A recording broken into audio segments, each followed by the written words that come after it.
Guys, what's going on? What are you doing here? Oh, how's the scar doing? There we go. Look, it almost looks like a knee now, right? Here. You came here to find out how I am doing with my knee.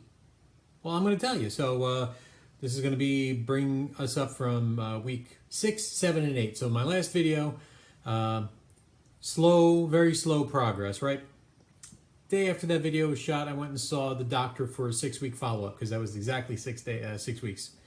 And, he was happy with where I was, but he, it's taking a little bit longer than it probably should, and that's due to my age. And I told him that the physical therapist said that it was all really basically muscle issues, that the muscles were too tight and that was hampering my progress. And my wife had asked whether I should be on Flexeril, which is a muscle relaxant. And he said, yeah, that would probably help. And he prescribed 3 times a day. If I took it 3 times a day, I'd be a zombie. Because when you take it, it kind of makes you, kind of drowsy. So I only take it once at night. And he prescribed dry needling. So the physical therapist does that. Only one physical therapist is certified to do that. And dry needling is not quite acupuncture. Acupuncture, there's Eastern philosophy on where the needle should go. Dry needling is a definite medical procedure that uses acupuncture needles, thinner than acupuncture needles. And what they're looking for are your trigger points. So basically muscle knots. Any parts of the muscles that are contracted, they are looking for these trigger points, and they put the needle in and move and jab until they get to the part of the muscle that all of a sudden spasms. And it is unpleasant when it happens. And and they get excited too, like, whoa. And so one muscle group was quite tight, jabbed the needle, and it just involuntarily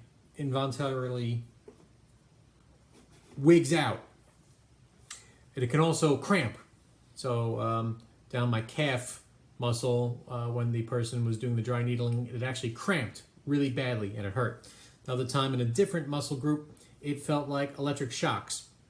Again, it's not quite pleasant, but, and sometimes you'll get sore. You'll get sore anyway, because they just jabbed a bunch of needles in you. You'll get black and blue marks. You might get worse the next day. But before dry needling and after, all they did was dry needle me. They measured me. I had a 5-degree difference. Big difference. With the Flexeril, a week later, big numbers changed. So at the end of the 7th week, I was at the goal numbers. I was at at 2 degrees. They say between 0 and 3 is enough to live a normal life and straight, and that eventually I'll probably go to 0, but that's more than enough. And I was at 120 in the bend. Again, that may improve over time, but that is enough to function as a human being. And pain level went down considerably in the leg. And so between the 6th and 7th week, big differences. I am still sore. I still have pain. I still wake up every night between 1 and 10 times. I still have to do sometimes exercises to go back to sleep. Sometimes I won't sleep at all and I'll only get 3 hours of sleep. And then there are other times I just sleep fine. When I'm laying on the bed, I can actually feel my leg touching the whole length of the bed. It isn't anymore, where you don't feel it on the knee. I can feel it. When I walk, I can feel the knee lock into place. We went to a outlet mall this weekend. I was able to walk around. I did get a little tired, so we took a break or two, but I was able to walk for a long time. And I'm able to walk in the farm now and do stuff. We don't have me handling all the horses, but I have been handling some of the horses. So I've gone back to some of the work that I do around the farm, and I've fixed stuff and mowing and that kind of stuff. And in the next couple of weeks, I'll probably get back to normal there as well. Feeding, I do all the feeding in the morning and sometimes in the evening. So slowly coming back with my farm duties. At work, I sit there and I do physical therapy the whole day. And I bend my leg while I'm sitting, and I straighten it out, and I go up the stairs a lot, and I'm doing things. So end of week 8, I only had one more physical therapy before they were going to let me get out of physical therapy, but they hooked me up with the physical therapist who did the dry needling. I was starting to have pain again in the muscle right behind the knee, down into the calf. So they dry needled me again. It sometimes takes several procedures to do.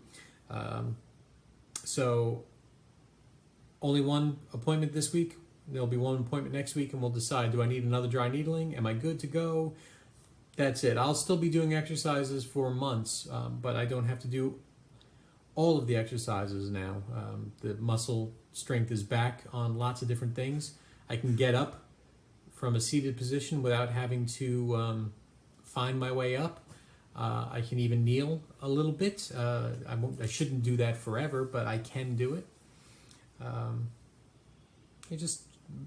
I am coming back to normal slowly, and I'm not, again, without pain, but I don't take a lot of pain medicine. I just take Tylenol for the most part, except for at night if I'm ouchy, I will take a Tramadol. And I do take the Flexeril, the muscle relaxant, to one, kind of help me sleep, and two, to help the leg muscles, because again, it has nothing to do with my knee at this point. It is all due to muscle fighting the surgery. The X-ray looked good, where they looked at my implant. I believe they look at my implant every 6 months now for the rest of my life, or it's every year. I'm not sure which, but at least for a while it's going to be every 6 months.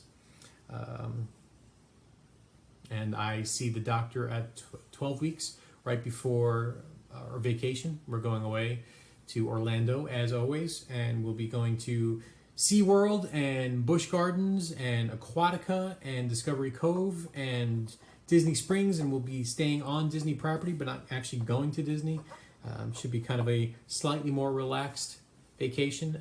I do have a handicap parking permit, which is smart for vacation. That way I don't have to walk a half mile in a parking lot in Orlando. So that's good. And that's it. So that is the update for 6, 7, 8. Big differences. Doing much better, and when I stand, the knee doesn't hurt. The muscles hurt around the knee, but not the knee itself. I can stand on both feet. Like I said, I think in a previous video, my walk is different now, my gait, because of the modification to the way my bones were. So I'm walking straighter. So that's also a good thing.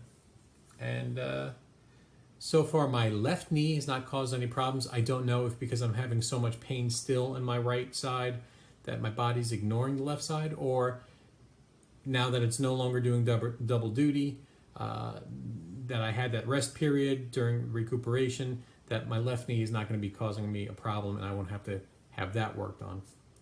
So let's hope that is the case. Everybody, 9 minutes already, me talking about this. Thank you so much for watching. If you have any questions, always leave right down below. Take care.